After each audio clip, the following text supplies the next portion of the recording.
Hello and welcome to the first installment of an ongoing series looking at the intricacies of COVID decision instruments and risk calculators. This series is a joint production between the Stimulus podcast and MD Calc. I'm Rob Orman, host of Stimulus. I'm joined today by my partner in this venture, Dr. Joe Habush, co-founder and CEO of MD Calc. How you doing, Joe? I'm doing great. Thanks, Rob. Fantastic. And today we are diving into the Veterans Health Administration COVID-19 VACO index for COVID-19 mortality. Yeah, a score that calculates the risk of death from COVID.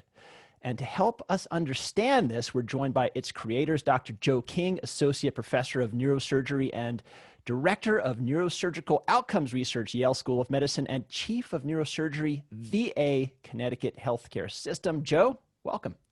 Thank you very much. Glad to be with you today, Rob. And Dr. Amy Justice, CNH Long Professor of Medicine and Public Health, Yale University, and staff physician at the VA Connecticut Healthcare System. Amy, great to have you. Thank you. It's good to be here. So for most of the listeners, most of the viewers, this is going to be their first introduction to VACO. And I'll say that up to this point, well, personally, I've felt skepticism. Clinicians have felt skepticism about any decision score, decision instrument. We all know that there's been such a frenzy of publication. It is so hard to sort out the wheat from the chaff, but VACO is getting a lot of attention. Way more attention than any other of these risk calculators as one that's particularly useful. So I want to get into why that is, but something that I'm having trouble with this is how do I actually pronounce it? Is it VACO? Is it VACO? And whatever gets said right now is actually the answer since you guys made this up.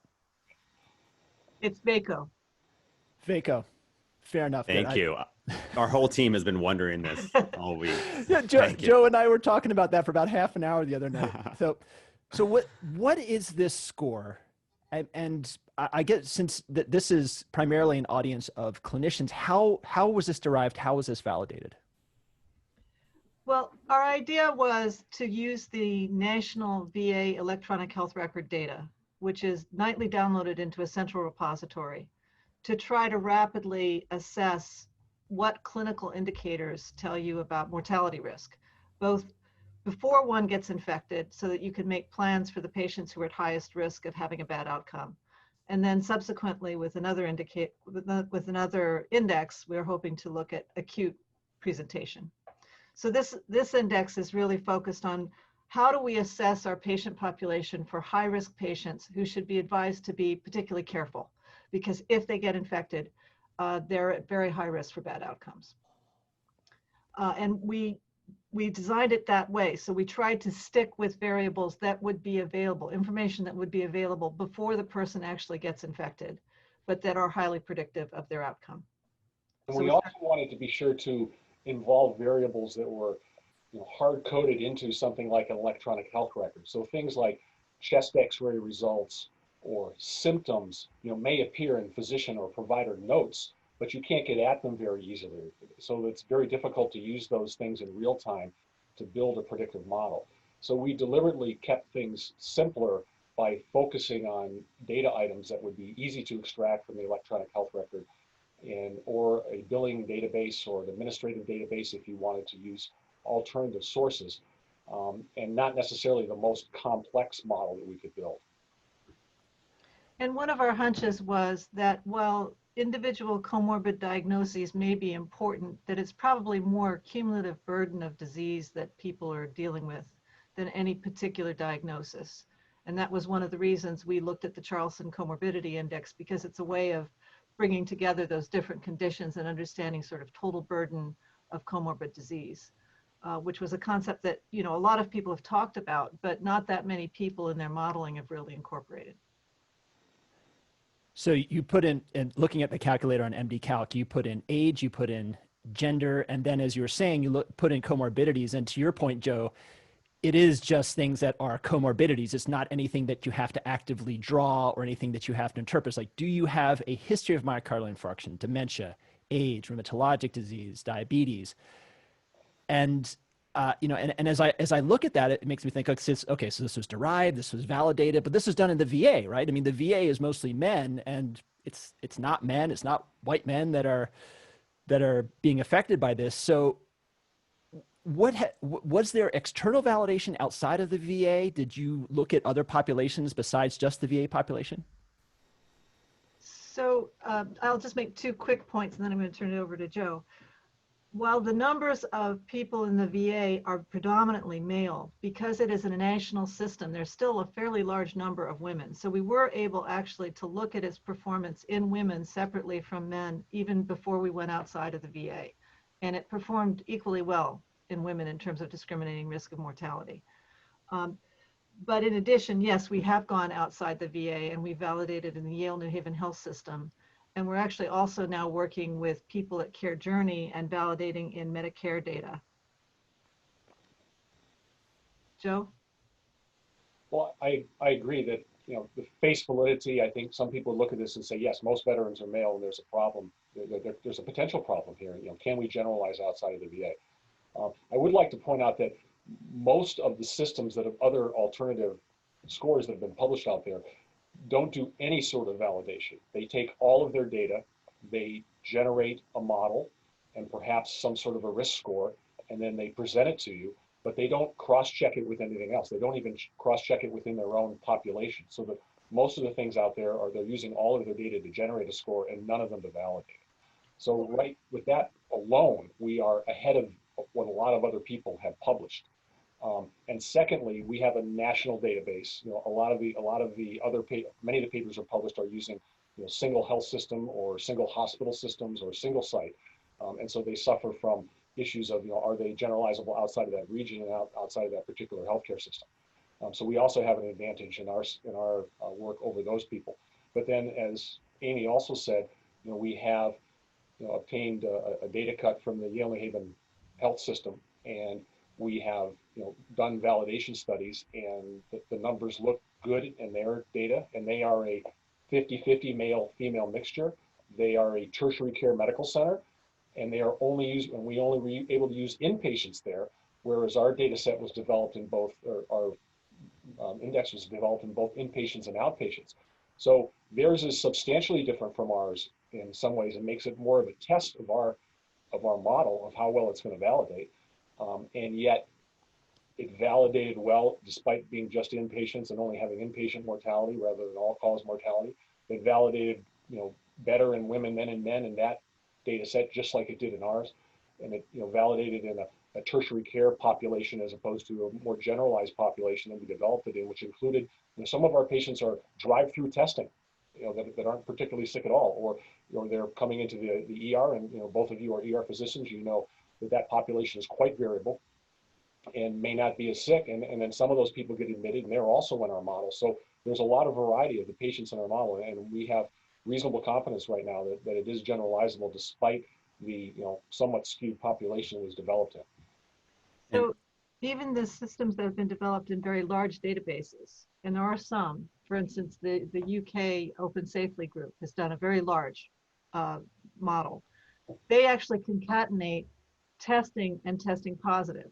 So they're looking at COVID death in the whole population without adjusting for who actually was tested. Whereas what we're looking at is, given a positive test, what's your risk of mortality? So we know who actually tested positive. So I think that's an important piece too. The other piece that I'll just quickly mention, even the groups that do validations tend to do random subset validations. And if you have a large enough sample, that's really not any different than just developing it in everybody. What we did instead is we did a temporal split, so we could look at the more recent sample as a test for our earlier sample and weighted things based on the earlier sample. That means that it hopefully has legs to the next future sample, which is the one that we're all worried about managing. I have to say, this validation issue is one that we talk about a lot at MD Calc, because we have been dying to help our physicians help patients with a good score ever since the coronavirus pandemic hit. We started looking at first at what scores already existed that we could try to apply to COVID. And and suggest a few that ended up not being that valuable. And now we've had, I think, over 30 clinical scores are getting tested out there. And generally speaking, we only publish clinical scores after they've been well validated. And these validation issues, Amy and Joe are spot on. We have to be really thoughtful about how we validate and how we continue to validate, because this is a moving target. And already in medicine, we've seen a lowering of the bar before we publish information and the downside of that. And we've been very careful about not doing that here. So we can really rely robustly on the kind of clinical scores that are getting published. Joe, you must be tempted, though, to lower your bar, because I know that we've all seen there's a lot of papers out there and a lot of people want to make an impact. And it certainly appears that the quality of the papers that are coming out are variable because they're being rushed to press. And there's been some very prominent examples of people having to retract data. But it must be tempting from your point of view, because at MD Calc, you want to provide physicians and healthcare providers with usable tools. Yeah, that's absolutely true. We had a big debate early on that we might need to lower that bar, and we held out. And then we saw those retractions coming out, just as you said, and we sort of held our ground on that. And I'm glad we did. But it's hard, right? We have to make decisions. I mean, I'm an emergency doc here in New York City. In March and April, I was seeing patients, and what were we basing these decisions on? We needed to have some way to base the decisions. And the way we're basing our decisions are so much more sophisticated now because of the type of work that Amy and Joe are doing. And we just didn't have that information there.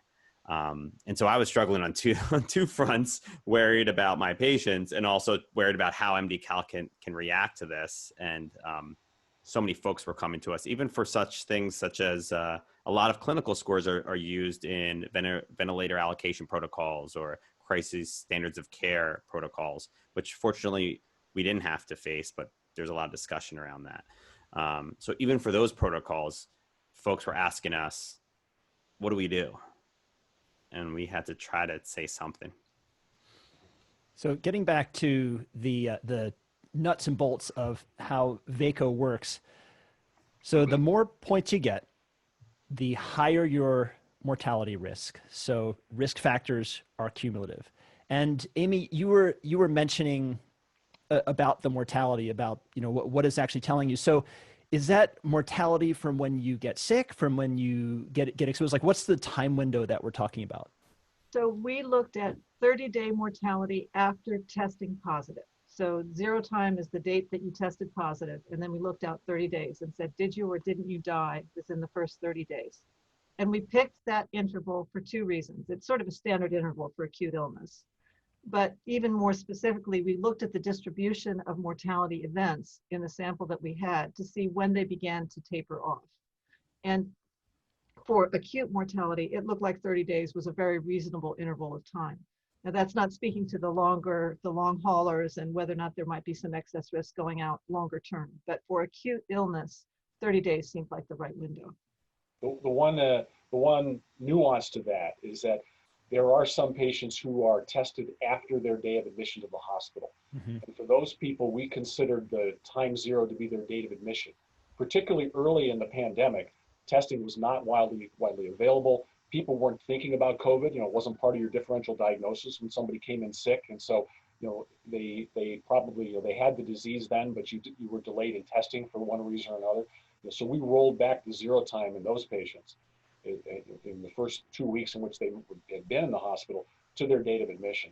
And then if somebody's in the hospital for more than 2 weeks, then we roll back to 14 days before their test date. So let's say someone is in the hospital for 45 days and they pick up a COVID infection. Since we know from the CDC data that can take up to 14 days to be symptomatic, we said that the probably the most conservative thing to do would be to say, well, if they were in for day 45, then day 31 would be the earliest that they probably could have picked it up. And so we set the date when we start calculating their mortality from 14 days before their test date. But most of our patients, are tested, in the emergency department, and typically, within the 24-hour period before they actually have their formal admission timestamp. So, these kind of nuances don't apply to very many of our patient population.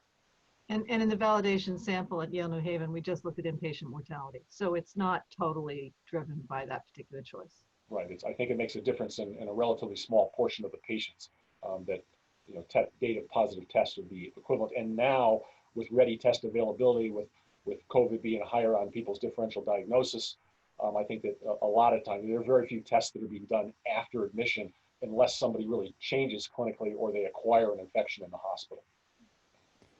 One thing that surprises me about this, as we've looked at the story arc of COVID over the last year, kind of who dies and who's at risk, and where are real vulnerable populations, BMI and race are not in VACO. I mean, is that what did that surprise you? What is the data saying on that? Well, when we developed the index, one of the things that Amy and I did is we surveyed the literature broadly, and we said what types of things have people already put out there that they think are associated with with increased mortality, and race and BMI were certainly two of those things, and asthma and hypertension and COPD and immunosuppressive disorders and AIDS and cancer. The list goes on and on. So we considered all those candidate variables when we were building the model. But we found that in our population that race did not have a differential effect on mortality after we adjusted for comorbidities, after we adjusted for age, and after we adjusted for sex. And I think Amy, we were just recently talking about this, and I think Amy has a very interesting and probably correct theory about why that might be, particularly in our VA population. So just to be clear, many of the papers that talk about race being associated with bad outcomes concatenate testing and testing positive, right? So remember I mentioned the UK study. They don't separate testing positive from dying. That's one outcome, right? So we looked in the VA, and actually we've published a separate paper that was in PLAS Medicine that shows that race, specifically Black and Hispanic ethnicity, has a twofold risk after you adjust for everything else you could adjust for, including location of the testing. So, the local prevalence of the disease, they're twice as likely to test positive. Well, so all else equal, you're going to have more deaths in that sample, right? Because those people are twice as likely to have the disease. But in terms of severity of disease, given the fact that you've tested positive, there aren't that many papers that have been able to look at that. Further, in the VA, there's been a long history of looking at racial disparities in outcomes. And in general, what we found in the VA is the disparities are less in the VA than they are in national data in the US, because the barriers to care are lower. People have their care paid for so that they can come in for care earlier. Further, many African American and Hispanic patients actually come to the VA earlier in their disease course because they have fewer other options for care. So in fact, their severity of illness is a little bit lower in the VA in general. And I think those two factors explain why we don't see a difference in mortality by race or ethnicity in this sample. I will say that when we've started to look outside of the VA, we've begun to see some suggestion, but it is not dramatic. It's not a twofold increased risk. And we may in the future be able to adjust for that. But right now, based on our best data, race and ethnicity do not enter in. BMI is a little bit different story. We were trying to develop a model that could be applied based on administrative data, and administrative data doesn't usually include BMI. Joe has done some analysis looking at whether or not BMI adds. Joe, do you want to just discuss that briefly? Right, and the other thing is that there's not a very good correlation between BMI and codes for obesity. So while one could take an ICD-10 code approach that would be consistent with what we did with administrative data set, that's not as good. Yes, I did look at BMI. So the area under the curve for this model is about 0.79. And if we add in BMI, which again wouldn't be consistent with our kind of fundamental way we went about building the model, it goes to about 0.793. So it adds 3/1000th of a point to the AUC. And when you see things published in papers, mostly they're rounded to 2 decimal places. So the difference wouldn't even appear. You'd have to expand out your your significant digits and your figures to even show people that it makes a difference. So it really, in our model, it adds a very tiny amount of signal. I think we realize, though, that we're getting, this is a fairly consistent question, Rob, so you're not alone in asking us that. And, we're working on wondering whether there's the way that, certainly we have it in our acute model, where we're also including vital signs and labs, and it's significant there. But we also realize that this may be a bit of a stumbling point for some people who are looking at our index, because it lacks a little bit of face validity to these other things that are out there about race and about BMI. But another important thing about BMI is, even when we directly modeled it, the only time it becomes important is above 35. So you have to be really quite heavy before BMI begins to make a difference.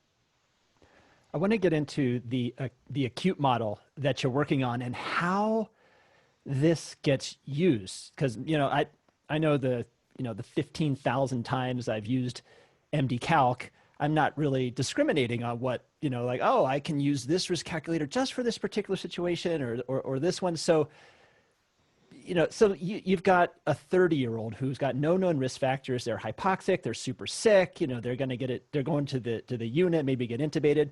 And right in the next room, you've got a 70-year-old with a history of heart attack, cancer, and liver disease. Now, at that point, at that acute point, that 30-year-old's risk of mortality is very high, and that 70-year-old at that moment is very low. By VACO, he'd be looking pretty bad, but acutely he'd be looking good. So is there any application of this, say, in the emergency department or in the acute setting? So I think there is, but more in the people who do the drive-up testing, because loads of people are doing drive-up testing now. In the VA, that's the dominant way people are being tested, and I think that's true outside of the VA as well. Most of those people, they get a follow-up call if they test positive. It says, how are you feeling? Do you feel short of breath? Do you have a fever? No. Okay, stay home for the next 2 weeks, right? That's the advice that's given. But some of those individuals may be at exceptionally high risk of having a bad outcome. And especially among older people with a high risk of a bad outcome, they may not become, their symptoms may evolve very rapidly, and they may get into trouble, right? As I don't have to say that to ER doctors. You guys are very aware of that, right? You spend a lot of time deciding who can I send home safely and who do I need to admit, right?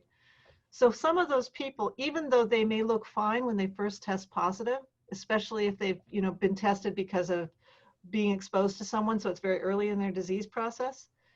With VACO, you would be able to say, this person is at high enough risk, I either want to bring them back in a few days and see them again, or I want to have a follow-up call, or I want to bring them in and do some lab work to see if there's a suggestion that actually their disease may be going in the wrong direction.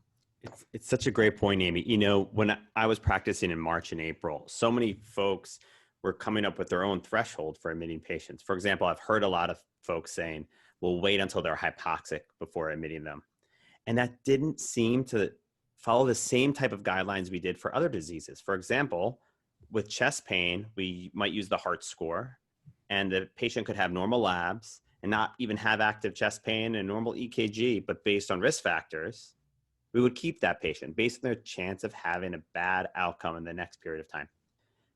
And we just didn't have that data back then. And now we have at least, one score here that will give us, even if they're asymptomatic, some patients based on comorbidities will have a bad outcome in the next period of time. Maybe that will help combine with clinical judgment to make an admission versus discharge decision. Or even a follow-up, a close-term follow-up, have them, yes. Someone calls them 2 days later just to make sure that they're still doing well, right? Rather than just simply saying, okay, no symptoms, no fever, fine, stay home for 2 weeks. But what this score doesn't do is help you differentiate Rob's question. When a patient, 2 30-year-olds come in and one is hypoxic and sick and one's not, they have the same VACO. That's not when we apply this score. When they're starting to get sicker, the score doesn't change. Right. We agree. And so that our score does not help Rob when he's looking at those 2 patients in front of him. The acute model that we're working on, and we have locked in the model and have just started the validation process, but adding acute labs to the background data that you already have from the VACO index adds considerably to the predictive value of the model. So the AUC goes from 0.79 of the VACO model up to about 0.88, which is a considerable jump. And then, and our validation numbers look at least as good as that. And again, it validates well in women. We haven't done an external validation yet because Amy and I just locked the model in actually earlier this week. But one of the other interesting things is that, one of the things that we have a diagram a figure in our paper that shows what your mortality estimate is in different age strata just based on age, and then the range of predictions, the variation that you can get, the additional information or detail that you get from the VACO index. So you see a point estimate, and then you have a bar range of the range of the model from the sick person who has no comorbidities and is female, as opposed to someone who's a male and who has all the comorbidities. That and they're the same age. It might be 4% for one and 16% for the other person. When we look at the ranges of values that's put out by the acute model, the ranges are much wider.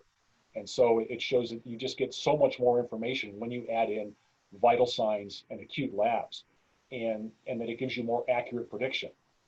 And again, we still didn't include symptoms because we don't want people to have to be banging things into the computer. So this is still something where if it were tied into an EHR, for instance, that, assuming it validates and passes peer review, et cetera, but if it goes through those steps, that it could, just like the VACO index, you can extract someone's pre-existing conditions and ICD-10 codes and their gender and their age and spit out a number at you just by direct pulls from the record. This could say, so if someone's got an O2 sat, well, then we put it into the model. Someone has their blood pressure, we have their temperature, we have their BMI in the model, which will make people happier. And then we have lab values of white blood cell count, neutrophils, lymphocytes, FIB4, which is incorporating ALT and AST and platelets, their EGFR, people whether they're in stage 3 or stage 4 kidney disease, and their albumin and elevated glucose levels. And so we have an array of 7 labs and 4 vital signs, that adds significant predictive value. And the other thing that we're very pleased to see is that the early validation seems to show that when people are missing one of those values and you set the value equal to the low value or the normal value, so you don't have a pulse ox on someone, so you set their pulse ox at 98% saturation, or you don't have a heart rate on someone, so you assume that they're not tachycardic, or that they have a normal glucose if you didn't draw that the model validates almost as well if you make those assumptions that people have normal values if they're missing. So that any additional information that you have on someone will increase the predictive value over VACO. But even if you don't have complete information of all the labs and all the vital signs, you're still going to get better information because there's just such a relationship between those immediate fresh labs and vital signs and what's going to happen to someone. And that those things would even change dynamically. I mean, of course, it hasn't even been used yet, but you could even expect that someone could deteriorate and that we would expect their score to deteriorate if the deterioration causes shifts in laboratory values or vital signs. But that being said, the comorbidities at age still are very important in the acute model as well. So it's not that it invalidates that information, it just substantially expands the information you have. I want to springboard off of that because we're kind of talking about the patient in front of us, the micro level, and this is useful. And I love that. Say, oh, here's somebody I'm going to be a little more vigilant in following up, or getting back to see me, or having somebody visit, or whatever. But I think equally, if not more, is the potential impact for this on the macro level. Like I just did an online calculator to say, all right, where would I fit in to vaccine allocation and a limited vaccine? And I was like the last guy in line in the in the country. Like, oh, okay. And I was like, wait, there's got to be a calculator that's involved in this. And is there talk of using this on a larger scale? Well, I think there actually are 4 applications that immediately come to mind when you think about something like this calculator based on pre-existing conditions. One is just alerting patients. Let's say you're managing a patient population in a closed healthcare system, right? You could identify people who were at substantially high risk, who should remain sheltering in place, even as things may loosen up a little bit in terms of restrictions, right? Like we're going through the summer. there are people who are at such high risk. Should they become positive, they really should have somebody else do the shopping for them. They shouldn't leave the house, all of those things. So that's number one. Number two, is what we've already talked about, people needing to be clinically evaluated a little bit beyond just testing positive and not acutely having symptoms. The third thing is prioritizing for vaccine or prioritizing for limited treatments. Again, this is a clinical judgment issue. I don't think that the federal government is going to say only these people can get the vaccine. I think what they're going to say instead is, here's your allotment. You as a healthcare system or as a provider have X number of allotments. You need to make appropriate clinical judgments about who should receive those allotments. And an index like this could help inform that clinical judgment process. It's not going to replace it, but it might inform it. And we have had discussions with representatives from the Department of Health and Human Services, from the CDC, from the Food and Drug Administration, and from several private organizations, from Optum and United Healthcare. And all of these potential uses have come up, and there's been a lot of interest in I'm not saying that people are definitely going to be using the index, and we've seen even over the last couple of days that some of the CDC has started to come out with public statements about prioritizing vaccination. So obviously there's a lot of work that's been going on already, but there is a possibility certainly that they will use our index to contribute and to add some data points to the discussion, although there's nothing definite out there right now. So this next question is for Joe, and Amy, because I'm curious as to what MD Calc is doing with this, and I'm curious as to if you see this applicable to kind of a patient-facing use of it. So you're talking about well, maybe somebody should shelter in place. Is there utility in, Grandma Perkins, who has a lot of comorbidities, and she thinks, should I go travel to see my grandkids or do what? And let me type this into MD Calc and look at my risk if I get COVID. I'm going to just jump in, because one of the things that stimulated us creating the index is I have a sister who's a couple of years older than I am, who's recently become a proud grandmother. And she's retiring from practicing law and moving to Chicago to take care of the baby with her daughter and son-in-law. And she asked me, what kind of risk am I facing doing that? And so I plugged her into the calculator and told her. So absolutely, I think that people could find this useful in trying to make decisions about whether or not they travel for Christmas, whether they go skiing in January. There are a number of questions that I think people might want to ask.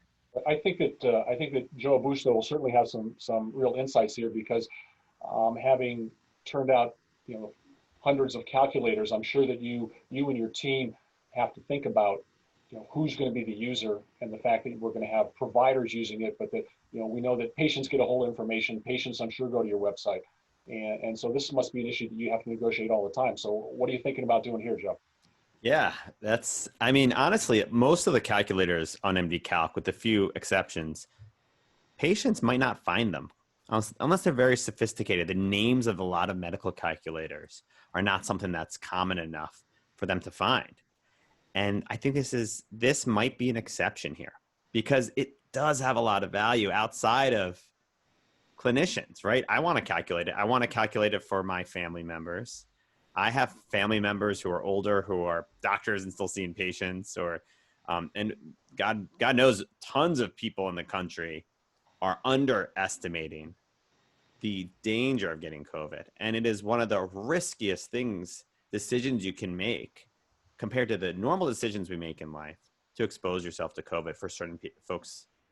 So having a tool that gives them an idea of what that risk is, I think would be extremely valuable. I could imagine using it in the emergency department while I see a patient and they test positive, and having a great shared decision-making conversation with them about, these are your risks. This is what your risk would be like if you were maybe having a heart attack, and this is what this compares to it. Wow, it's pretty high, for example, and having a discussion of what the treatment should look like, but also across the population. So we are, discussing the concept of making a patient-facing version a VACO, which would be something new for MD Calc, to help the patients understand best the inputs and what the output looks like. We do have some versions of this that help facilitate conversations between doctors and patients that exist on MD Calc, but this would be something new, a patient-facing calculator.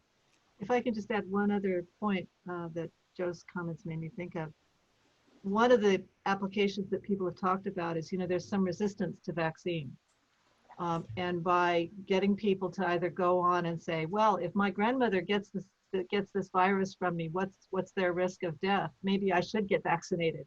It may be a way to help overcome some of that resistance that people have about the vaccine, especially since there's a fair amount of symptomatology associated with getting the vaccine. It's not like you feel fine the next day. A lot of people are going to feel a little punky, and so you're going to need to encourage them that it's worth it.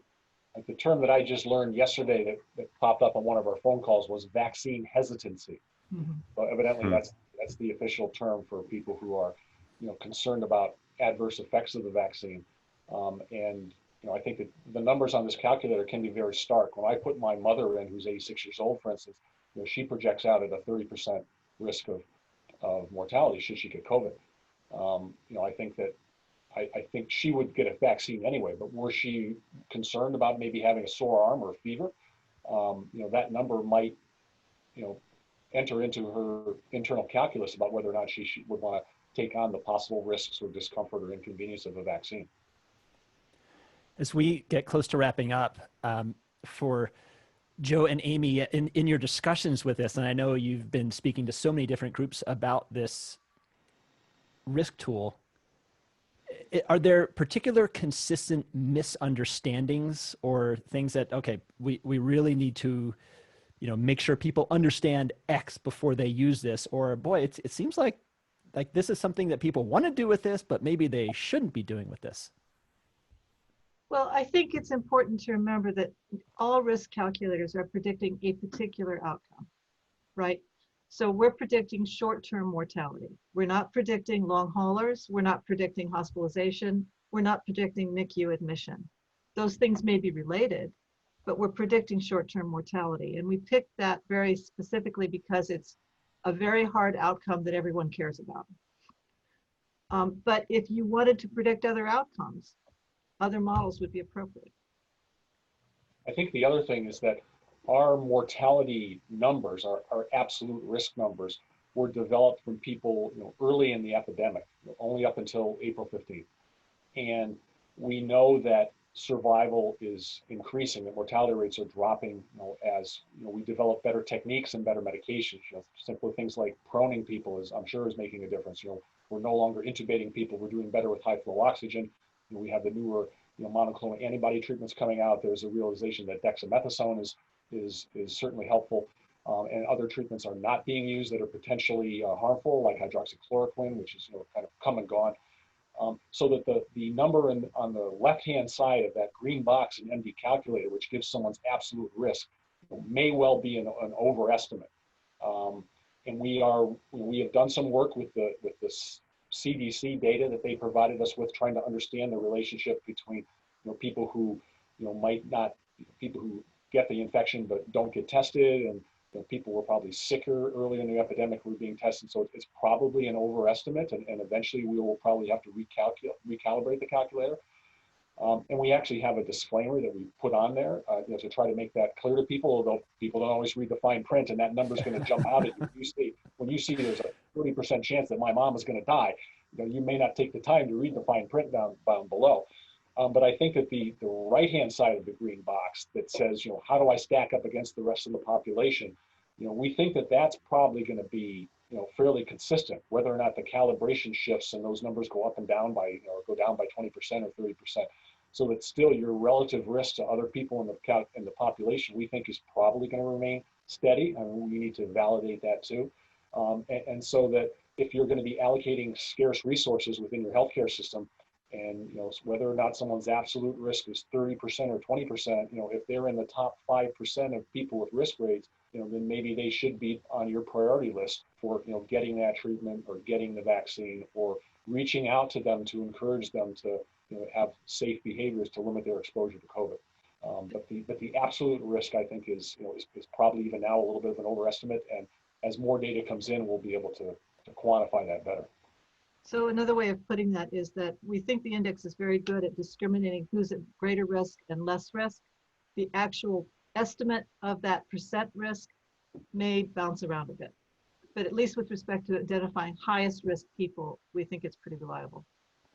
Hey, I would say that's true of a lot of medical calculators.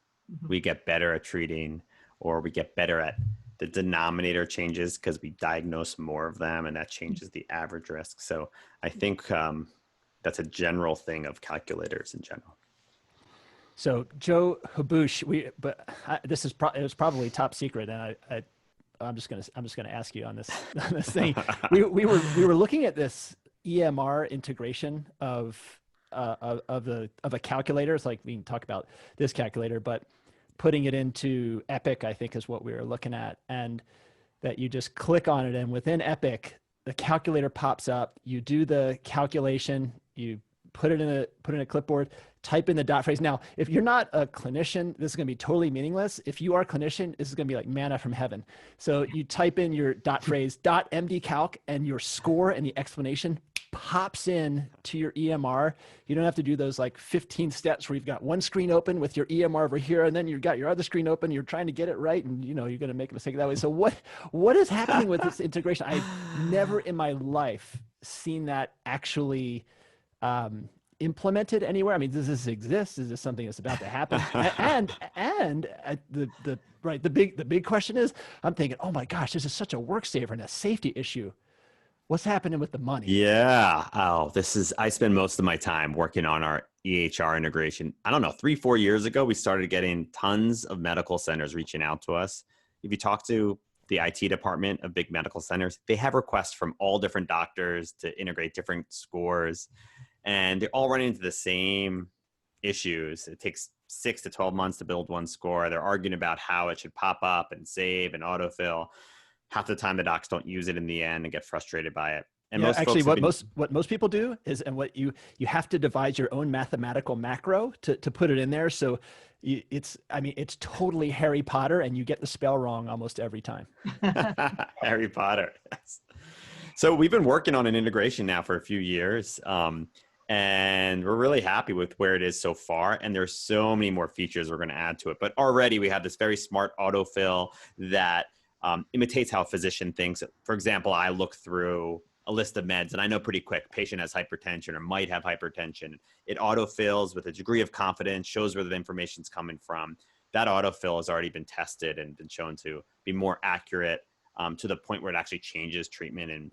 In one study, by 13% of patients had a difference in treatment compared to when people calculate it on their own. There's ways to save to the chart. There's ways that the calculator can be suggested based on the patient as well. But the really cool thing is when COVID hit this year, we pressed pause on a lot of stuff we're working on and focused on what we can do to create a COVID toolkit, including newer scores such as the VACO score. And that integration includes COVID-specific scores, includes a bunch of scores that help diagnose PE and other bad sequelae of COVID. It includes a bunch of telemedicine-related scores that just help doctors from seeing any kinds of patients from home.